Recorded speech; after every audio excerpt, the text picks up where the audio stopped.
mga kalayas, good morning, good morning, good morning, good morning, good morning. Nandito naman kami sa Staraha ngayon. Today is Friday, yesterday is Thursday. Yesterday ng hapon, gabi pala, nandito na kami. Tapos dumating din sila galing Damam.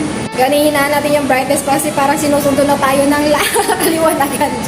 Ng liwanag. Ayun, parang sobrang liwanag naman. Minsan kasi nag-against the light. Oh my God. Pimpos na naman siya ako. Ayun. Ito, busy-busyhan kami ngayon kasi today is Friday.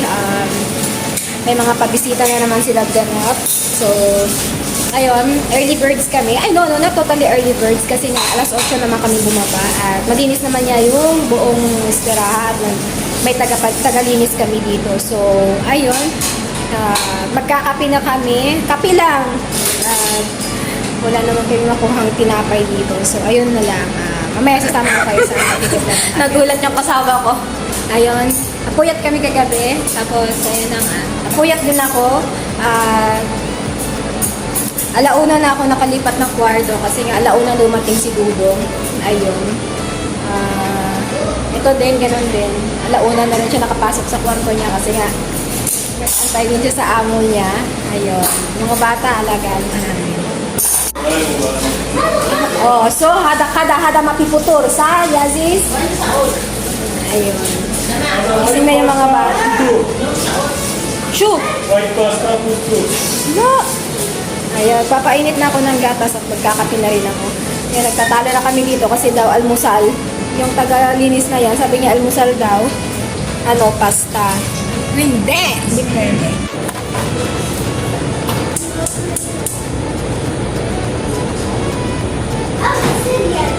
TV serial?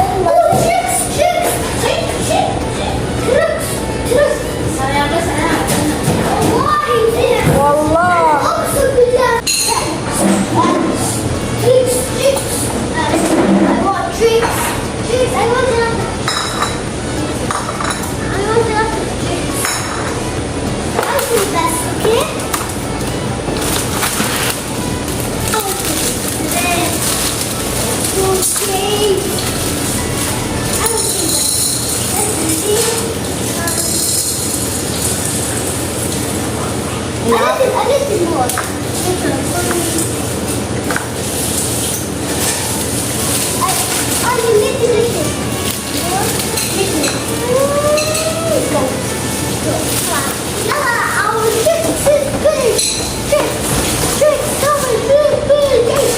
Who returned this there?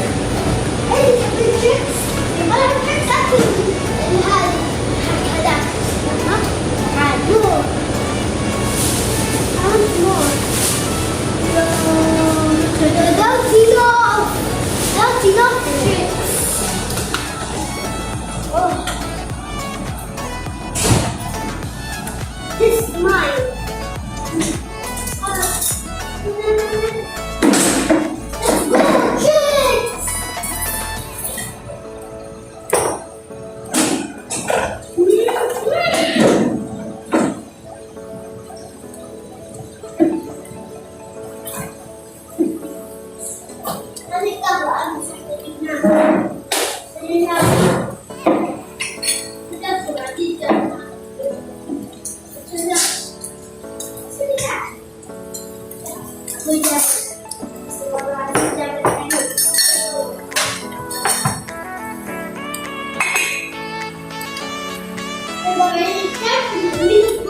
من العصر أنا العيشة بعد دول السجليات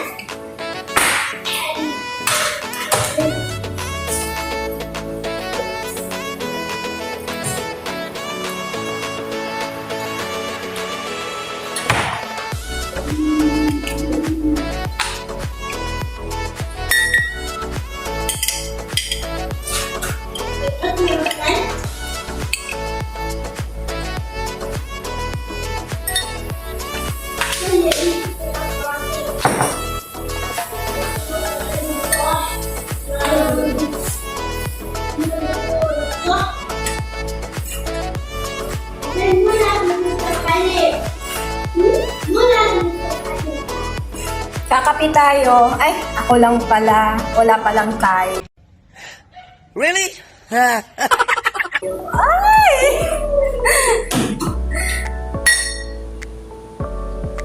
Sayang na ka. Yan yung kape. Isang kutsarita ba tawag dito? Para kaya kong ipaglaban. Hindi ako kayang iwan.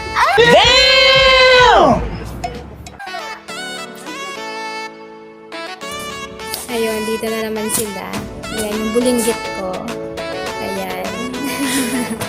Malaki na yung bulinggit ko. Ayan siya. Bantay bata ako ngayon. Who's Ayan. also raised his hand? Kaya yun. Bisi-bisihan yung inday nyo. Bisi-bisihan yung layas nyong inday. Di ba? What? You Ganon. are aso. Who's aso? They are aso? Yeah, they're What is the meaning of aso? dog. Dog. How about the pusa? You know what is pusa in Philippines? What's pusa? You talk nonsense. No, it's not nonsense. I'm just asking you what is pusa in the Philippines. Pusa is You talk nonsense. I will tell you that what is pusa. You are aso. You are monkey. If I am a dog, you're a monkey.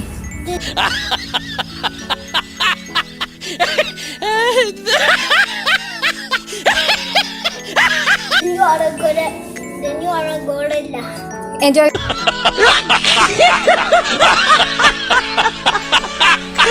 You're a mouse. You're an ant.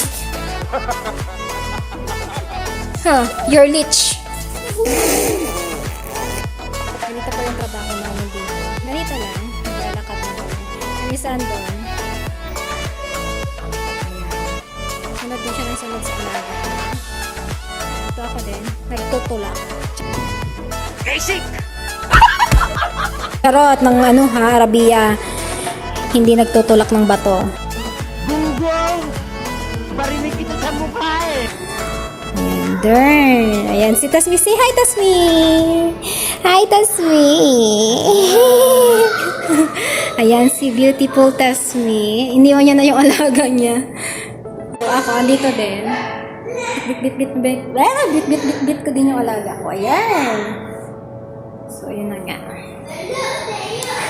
So, sobrang init naman ngayon, kaya nandito na kami sa loob naglalakad. Diba? Sinusundo naman ako ng liwanag, sobrang liwanag. Minsan against the light na naman siya. Hindi yung mga bata. So, ayun. Dito lang, ikot-ikot lang kami. Kusina, salad, dining area. Ganun lang yung buhay namin. So, ayun, diba, kanina, nag-iikot, naglalakad-lakad kami. Ngayon, dito na naman kami sa playroom. Mapo naman kami dito sa playroom. At nakakapagod din naman mag-iikot-ikot na lang, diba? While ako nakaupo, dito din naman si bulinggit ko. So, ayan, si Lilo. Yan diba yung isa. Dito kami sa playroom. Ayan. Oops! Yung bag na malaki sa kanya, yung bag na maliit doon, yung pouch, akin yun. Yun na nga, ganito lang yung ganap namin dito kasi sobrang init talaga sa labas. Gusto man namin lumabas pero hindi pwede. So, ayan. So, ayan na nga.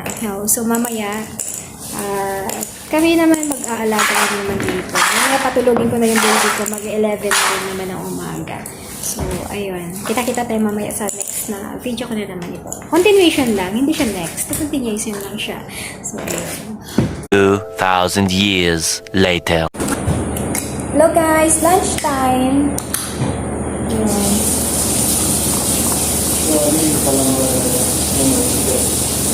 Show?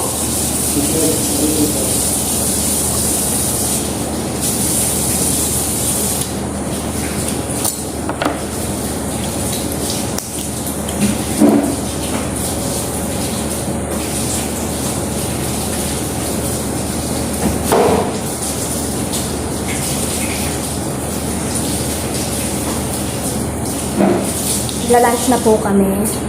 Yan po yung kasama ko.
dito. Kasi nga bukas lahat ng bintana. Ayan.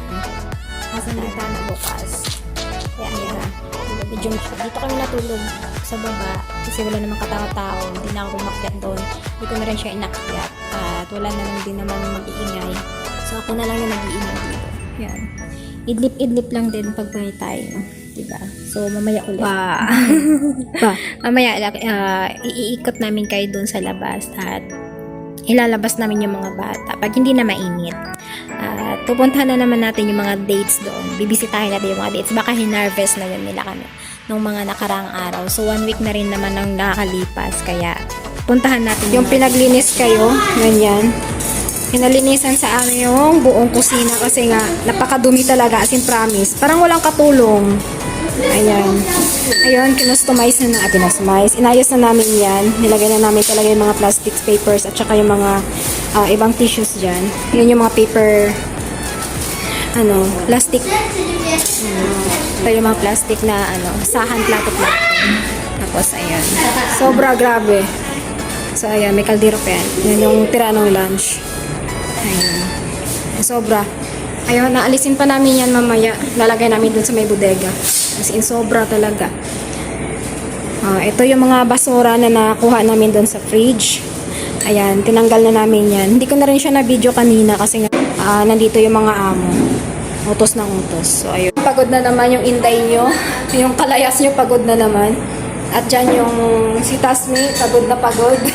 Galit na galit yan. Parang gustong manakit. Ang dami namin trabaho. Katapos namin inalagaan yung mga bata na maliliit hanggang hapon. Ito yung kinagabihan namin. Ayun, paggabi na po talaga siya. As in, padilim na rin. Hindi pa kami tapos. So, ayun. Pagkatapos ko na lang pinakain yung alaga ko kanina.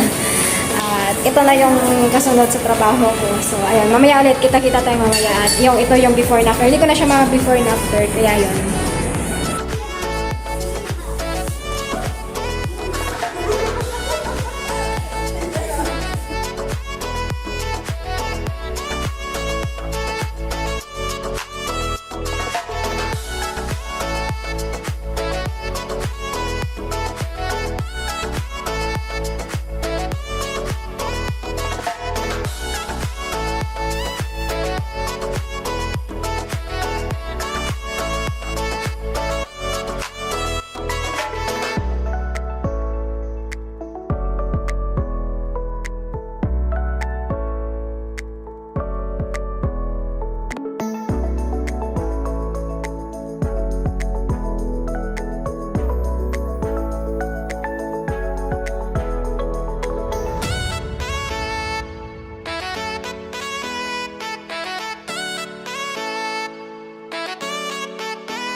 Bitbit ko po yung alaga ko.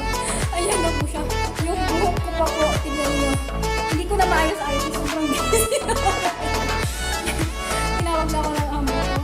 Binigay na yung bata. Nakain na. Busy-busy talaga kami ngayon. Sobra.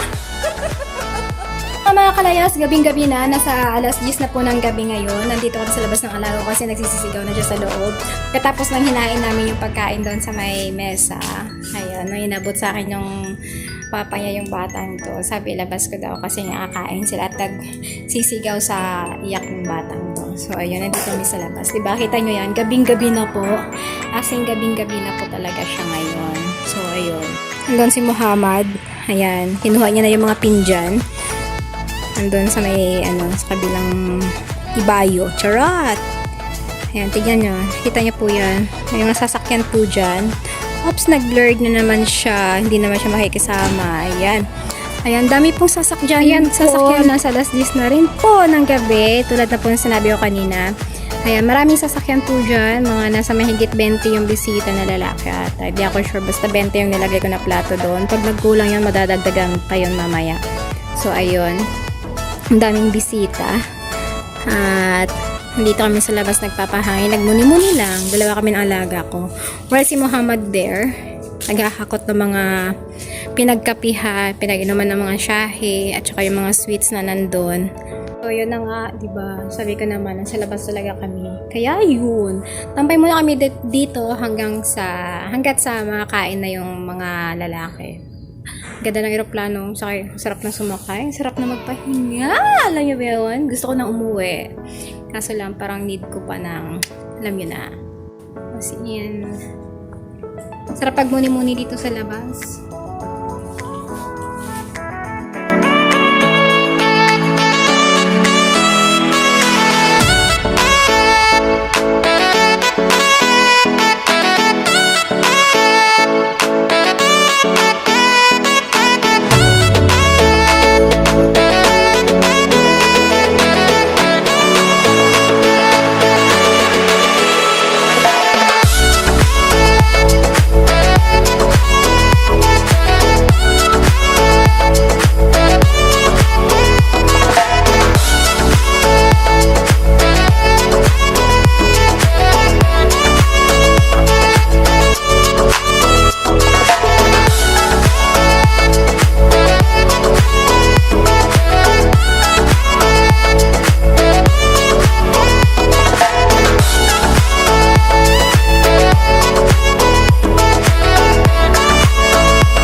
So, yun na nga, natapos kami naghugas, natapos na rin kami naghapunan, hindi ko na lang din ibinidyo. Hanggang doon na lang sa paghuhugas namin.